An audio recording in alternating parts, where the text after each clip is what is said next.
কেউ বলছে ঘিবলি, কেউ বলছে জিবলি। তো ফাইনালি দেখলাম যে ইংলিশে ওটাকে জিবলি বলছে, আর ইটালিয়ান প্রোনাউন্সিয়েশন ওটা ঘিবলি। গিবলি, তো আমরা এক্স্যাক্টলি। আজকে এটাকে জিবলি বলি। তো আমরা এটাকে জিলিপি না বানিয়ে দিলেই হলো। হ্যাঁ, আমাদের বাঙালি বাঙালি বাঙালি উচ্চারণ জিলিপি বানানোই বাকি আছে। এই তো অরিজিনালটা তো অ্যাকচুয়ালি, হ্যাঁ, ইটালিয়ান ইয়ে অরিজিন এই ওয়ার্ডটা। আর ইটালিয়ান অরিজিনে এটা বলছে ঘিবলি। গিবলি এর মানেটা অ্যাকচুয়ালি ইটালিয়ানও নয়, এটা অ্যারাবিক ওয়ার্ড অ্যাকচুয়ালি। এটার মানেটা আমি যতদূর পড়েছিলাম কোথায়, যে গরম মরুভূমির হাওয়া, এটা এরকম একটা কিছু বলে, বুঝেছো তো। প্রথমত স্টুডিও ঘিবলি তুমি যেটা বললে, মানে ঘিবলিটা তো একটা স্টুডিওর নাম, যারা বেসিক্যালি অ্যানিমে বানায়, যে অ্যানিমের জন্য তো জাপান ফেমাস, এবং it's a hmm. It's a it's a very মানে প্রফিটেবল কোম্পানি অ্যাকচুয়ালি। একটা আর্টিকেল দেখছিলাম মৈনাকদা, রিসেন্টলি এটা নিয়ে পড়ছিলাম, তো বলে যে এদের 4টে সিনেমাই নাকি, 4টে বিখ্যাত সিনেমা আছে, যেমন স্পিরিটেড অ্যাওয়ে তার মধ্যে একটা, তো এরকম টোটাল 4টে সিনেমা নাকি গ্লোবালি $1 বিলিয়ন বিজনেস করেছিল। ট্রু। মাই নেবার টোটোরো আর মাই স্পিরিটেড, নেভার টোটো। আর স্পিরিটেড অ্যাওয়ে, এই দুটো আমার দেখা আছে। অসম্ভব ভালো সিনেমা, পারলে দেখো। আচ্ছা। আর কোন কোন ওটিটিতে আছে কিছু জানো? নেটফ্লিক্সে আছে, দুটোই নেটফ্লিক্সে আছে। নেটফ্লিক্সে। হ্যাঁ, নেটফ্লিক্সে আছে, আচ্ছা। আমি যখন দেখেছি তখন নেটফ্লিক্সে ছিল না, আমি তার আগে দেখেছি, অনেক আগে। কারণ টোটোরোটা হচ্ছে 88-এর সিনেমা, স্পিরিটেড অ্যাওয়ে হচ্ছে আর্লি 2000। আর স্টুডিও ঘিবলি যেটা বলছে মৈনাকদা, যদি বলি এর কোনো স্পেসিফিক ফিচার বা এর স্পেশালাইজেশনটা। প্রথমত তো যদি অ্যাপিয়ারেন্সের দিক থেকে ভাবি, এদের হ্যান্ড ড্রন পেন্টিং হয়, মানে কার্টুনগুলো সেই পুরোনো স্টাইল, ওল্ড স্কুল কার্টুন করে। আমি যদি তুলনা করি, তাহলে হুম, আমাদের নারায়ণ দেবনাথ যেরকম করতেন হ্যান্ড। রাইট। বলতে পারো যে এদের মেন হচ্ছে, পারতপক্ষে এরা কম্পিউটার অ্যানিমেশনের সাহায্য নেয় না, এরা খুব বেশিরভাগটাই এরা হ্যান্ড ড্রন পেন্টিং করে। এআই এর দৌলতে সবাই নিজের নিজের পোর্ট্রেট ঘিবলিতে বানাচ্ছে। ছবিটা তার মধ্যে একটা সফটনেস আছে, লাইকেবল করার একটা প্রবণতা আছে, অর্থাৎ অনেক বেশি হিউম্যান করার প্রবণতা আছে। এবং কালার গুলো একটু ব্রাইট কালার ইউজ করে, নেচারকে প্রচুর ইউজ করা হয় এদের পোর্ট্রেটের মধ্যে, এদের কাজের মধ্যে। এদের যেটা আন্ডারটোন থাকে, তো অর্থাৎ তোমার যে পোর্ট্রেটটা আঁকবে, তাতে যে কালারটা ওরা দেবে, টোনটা দেবে, সেই টোনটা সামহার তোমার ব্যাকগ্রাউন্ডেও সেই টোনটার একটা ছায়া ওরা তুলে ধরবে। আমার ব্যাকগ্রাউন্ডের যে কালার টোন, আবার আমার মুখের যে কালার টোন, দুটোর মধ্যে একটা অদ্ভুত একখানা সামঞ্জস্য রাখার প্রবণতা ওদের আছে। ফিমেল একটা, তাকে মেন প্রোটাগনিস্ট হিসেবে তুলে ধরার একটা প্রবণতা আছে, সেইভাবে চিন্তা করো।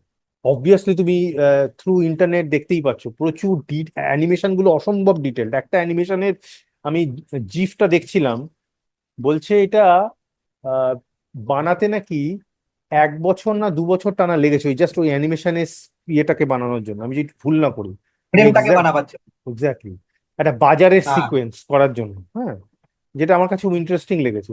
মিয়াজাকির একখানা নাকি ফিলোসফির মধ্যে পড়ে, ওর সিনেমাতে নেচার, এনভায়রনমেন্ট বা হ্যাঁ, নেচারকে বুঝতে পারছি। নষ্ট না করে যে প্রোগ্রেসটা করা উচিত, এই কনফ্লিক্ট নেচার আর ইন্ডাস্ট্রিয়ালাইজেশনের যে কনফ্লিক্ট, এটা ওর ওর ওর থিম প্রচুর আসে। তুমি যদি ওর সিনেমা দেখো তাহলেও বুঝতে পারবে। গাছপালা, পশু পাখি, এগুলোর প্রতি এক ধরনের শ্রদ্ধা, রেসপেক্ট, যেগুলো আমাদের ইন্ডিয়ান কালচারের সাথেও যায়, এইগুলো খুব আসে। এই মিস্টিক্যাল এলিমেন্ট গুলো সিনেমাতে প্রচুর আসে। প্রচুর সিনেমাতে তুমি ম্যাজিক রিয়েলিজম দেখতে পাবে, অর্থাৎ একটা ঘটনা ঘটছে, দেখছে একটা ক্যারেক্টার উড়ে চলে যাচ্ছে, সে মানে তার জীবনটা এভরিডে লাইফের মধ্যে একটা ম্যাজিক রয়েছে। হ্যাঁ, মানে সেই ম্যাজিকটা মানে একটা রূপকথা মনে হবে, কিন্তু একই সাথে তার রিয়ালিটিতে বাঁধা। ধরো মাই নেবার টোটোরোতে, সে মাকে, আহ, মা হসপিটালে রয়েছে, মায়ের কাছে পৌঁছতে হবে। একটা বিশাল বড় একখানা, যেটা একখানা জন্তু, একটা মিথিক্যাল জন্তু, তার উপরে চড়ে দুই বোনে মিলে মাকে দেখতে গেল। সেখানে মাকে তাদের প্রেজেন্ট একখানা কর্ন দিয়ে আবার সেই জন্তুটা করে তারা চলে এলো। একটা বিশাল বড় গাছ, সেটা হচ্ছে, সেই গাছকে সবাই প্রণাম করে। সেই গাছের বিশাল একটা গভীর গোপন কুটুরিতে টোটোরো থাকে, তার দুটো বাচ্চাকে নিয়ে। এবং ওর বাবা বলছে যে যে জীবনের লাকি, সেই একমাত্র টোটোরোকে দেখতে পায়। ওই গভীর যে কোটরিটা খুলে যায়, শুধুমাত্র যারা লাকি তারাই শুধু ওই কুঠুরি দিয়ে গিয়ে ওই টোটোরোকে দেখতে পায়। অনেকটা শীর্ষেন্দুর ছোটবেলার আমরা কৈশোর গল্পগুলো পড়েছিলাম, মনে আছে? ওই যে হুম, পাগলা হুম। সাহেবের কবর, তুমি যদি লাকি হও, আজও নয় কালও নয় ভাগ্যে লেখা, লাস্ট লাইনটা আমি পুরোটা মনে নেই, বাট তুমি লাকি হও তাহলেই পাগলা সাহেবের কবর, বা মনোজদের অদ্ভুত বাড়ি, বা ওই গৌড়ের কবচ, সবেতেই একখানা মিস্টিক্যাল ভূতুড়ে। এবং কৃষ্ণেন্দুর গল্পে ভূত এসছে তো তুমি ভালো করেই জানো, ছোটবেলায় যে পড়ে থাকো কৈশোর গল্পগুলোতে। তো এইগুলো, একদম। এইখানেও অনেকটা তুমি যদি শীর্ষেন্দু বুঝে থাকো, তাহলে তুমি স্টুডিও গিবলির যে প্রোডাকশন গুলো, তার যে কন্টেন্ট গুলোর মধ্যে সেই ম্যাজিক রিয়েলিজমটা ভীষণভাবে এসেছে। যে কটা আমি দেখেছি, কোথাও কোনো ক্লিয়ার ভিলেন দেখবে না, কোনো চূড়ান্ত কনফ্লিক্ট যেগুলো হলিউডে প্রচন্ড ভাবে পাবে তুমি, ক্লিয়ার কাট হিরো ভিলেনের যে একটা কনসেপ্ট, এখানে সেভাবে নেই। থিমেটিক্যালি যে ছোটবেলা, তার নস্টালজিয়া, তার বড় হয়ে ওঠা, তোমার মনে মধ্যে একটা দাগ কেটে যাবে। এবং আমি যেটা দেখলাম যে মিয়াজাকি, যার কথা বললাম, সে সবসময় বলতো এই যে কম্পিউটার জেনারেটেড অ্যানিমেশনের প্রতি ওনার একটা বিশাল একখানা রাগ ছিল। এবং ওর ভাষায় হচ্ছে এইগুলো হচ্ছে সেই সব লোকের কাজ যারা সারাদিন ধরে কম্পিউটারে বসে থাকে, লোকজনের সাথে মেশে না, আনসোশাল লোকজন। মানে উনি যেগুলো বিশ্বাস করেন এরা হচ্ছে তার অ্যান্টিথেসিস। তো এদের তাই যেসব কম্পিউটার জেনারেটেড গ্রাফিক্স গুলো, অ্যানিমেশন গুলো, ওনার সবসময় মনে হচ্ছে এগুলো হচ্ছে not for him, that it's for them. তারা এবার এআই জেনারেটেড অ্যানিমেশনটাকে এমন জায়গায় নিয়ে গেছে যাতে বলছে যে ভাই মিয়াজাকি, তুমি যেটাকে মনে করো যে আইডিয়াল আর্ট, আইডিয়াল অ্যানিমে, আমাদের AI generated anime try to reach to you through এই স্টুডিও ঘিবলি এআই জেনারেটেড পোর্ট্রেটের মাধ্যমে।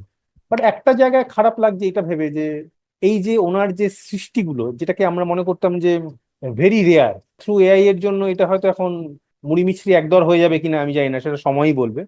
হ্যাঁ, বলছি পজিটিভ দিকটা হলো ওনার যে সৃষ্টিগুলো এটা হয়তো আরো অনেক বেশি লোকের কাছে পৌঁছে যাচ্ছে। পৌঁছচ্ছে, লোকে এটা তো স্টুডিও হতেই গিবলি পারে, নিয়ে, হয়তো অনেক অনেকে হয়তো জানেই না স্টুডিও গিবলির ব্যাপার। স্টুডিও গিবলি এটা নিয়ে হওয়ার লোকে, পরে জানলো, তখন তারা রাইট, পড়ছে, সার্চ করছে, জানছে। তো একটা ব্রডার অডিয়েন্স এর কাছেও এটা স্টুডিও পৌঁছে যাচ্ছে, গিবলির তো স্টুডিও গিবলির প্রতি একটা পজিটিভ ইন্টারেস্ট সাইডও বাড়ছে, রয়েছে। একটা ইন্টারেস্ট তৈরি হচ্ছে, সে ডেফিনেটলি। কিন্তু এটার ফাইনাল আউটকামটা, মানে রিয়েল ক্রিয়েটিভ ফিল্ডের এটা আউটকামটা কি হয় সেটা দেখার। যে কোনো জিনিসই হ্যান্ডক্রাফটেড জিনিসের একটা আলাদা কদর, সেই হ্যান্ডক্রাফটেড জিনিসের সেই কদরটার কাছাকাছি যদি পৌঁছতে পারে, তাহলে আমার একটা মিক্সড ফিলিং হচ্ছে। একই সাথে ভালোও লাগছে যে এটা এআই ওই হাতে আঁকার জিনিসের কাছে পৌঁছতে পারছে, বাট সাথে সাথে এটাও মনে হচ্ছে হাতে আঁকা জিনিসটার যে রেয়ারিটি, তার যে একখানা, এক্সক্লুসিভিটি যেটা ছিল হ্যাঁ, একদম। ক্রিয়েটিভিটি। যেমন ধরো হিরে, diamond is very precious, we all know. এখন ল্যাব গ্রোন ডায়মন্ডও বানানো হচ্ছে, ফলে আসল ডায়মন্ড আর ল্যাব গ্রোন ডায়মন্ডের মধ্যে পার্থক্যটা কমে যাচ্ছে।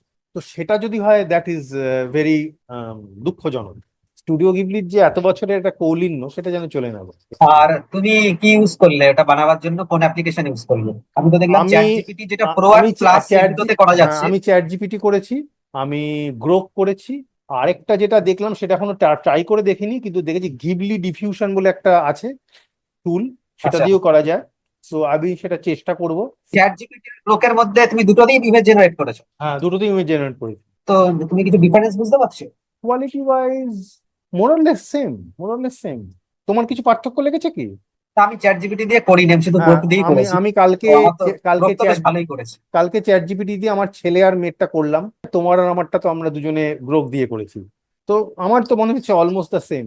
বাট কোথায় আমি যায় একটা দেখা বলছি, যাবে। এমন একটা দিন আসছে অভিষেক, তুমি আর আমি ঘরে বসে নিজেদের অ্যানিমেশন বানাতে পারবো।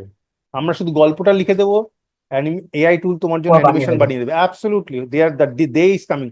বাট তোমাকে ভালো একটা গল্পকার হতে হবে, that's the only thing. Real life character দিয়ে করাতে গেলে সমস্যা আছে, কিন্তু তুমি ডেফিনেটলি অ্যানিমে আর্টিস্ট হতে পারবে। There is a possibility. যাই হোক, এই বলার ছিল। চলো, টাটা। ঠিক আছে, টাটা।